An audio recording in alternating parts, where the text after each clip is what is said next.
کیا جس بستر پر قربت کی جائے وہ ناپاک ہو جاتا ہے؟ جس بستر پر قربت کی جائے وہ اس وقت تک ناپاک نہیں ہوتا جب تک اس پر ناپاکی یعنی عورت یا مرد کے وضو سے نکلنے والی کسی بھی قسم کی رطوبت نہیں لگ جائے۔ لیکن اگر آپ قربت کرتے وقت کچھ احتیاطی تدابیر اختیار نہیں کرتے تو یقیناً بستر پر ناپاکی گرے گی اور بستر ناپاک ہو جائے گا۔ اور اس لیے سب سے پہلے احتیاط تو یہ ہے کہ قربت کے لیے خواتین کو چاہیے کہ ایک چادر یا کپڑا بنا لیں۔ قربت کے وقت اس کو نیچے بچھا لیں، اس طرح سے بستر ناپاک ہونے سے بچ جائے گا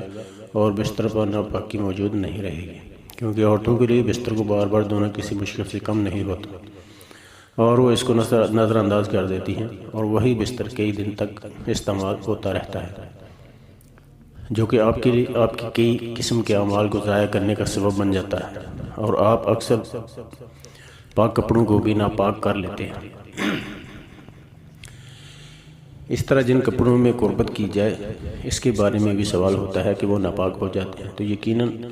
اگر ان کپڑوں پر بھی کوئی رطوبت یا تری لگ جائے تو وہ ناپاک ہو جائیں گے۔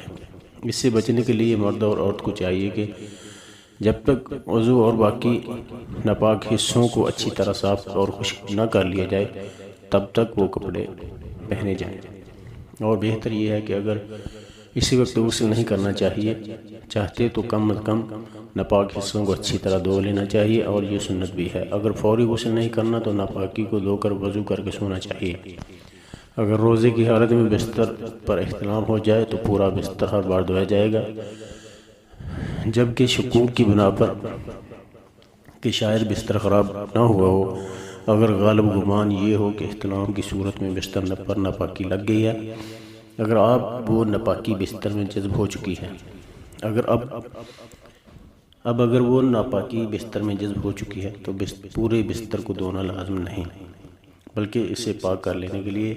جس جگہ ناپاکی لگی ہے اسی مقام پر 3 مرتبہ پانی بہانا ضروری ہے، اور اگر اس سے نچوڑنا ممکن نہ ہو تو ہر مرتبہ پانی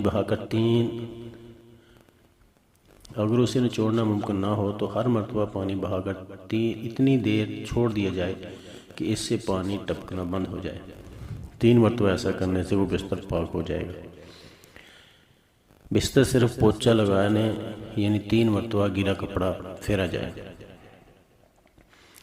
تو 3 مرتبہ گیلا کپڑا پھیرنے سے پاک نہیں ہوگا۔ اگر صرف ناپاکی کا شک ہے جبکہ بستر پر ناپاکی کا اثرات موجود نہیں ہے تو دھونا لازم نہیں۔ نیز ناپاک ہونے کا یقین ہونے کی صورت میں بھی اگر نجاست خشک ہو جائے تو اس بستر پر سونا جائز ہے، اور اس پر سونے سے کپڑے ناپاک نہیں ہوں گے، اور اگر نجاست گیلی ہو تو اس پر کوئی ایسا موٹا کپڑا بچھا کر سونا اور اس پر بیٹھنا بھی جائز ہے جس سے نجاست اوپر نہ آئے۔ اس صورت میں کپڑے وغیرہ ناپاک نہیں ہوں گے۔ اللہ ہم سب کا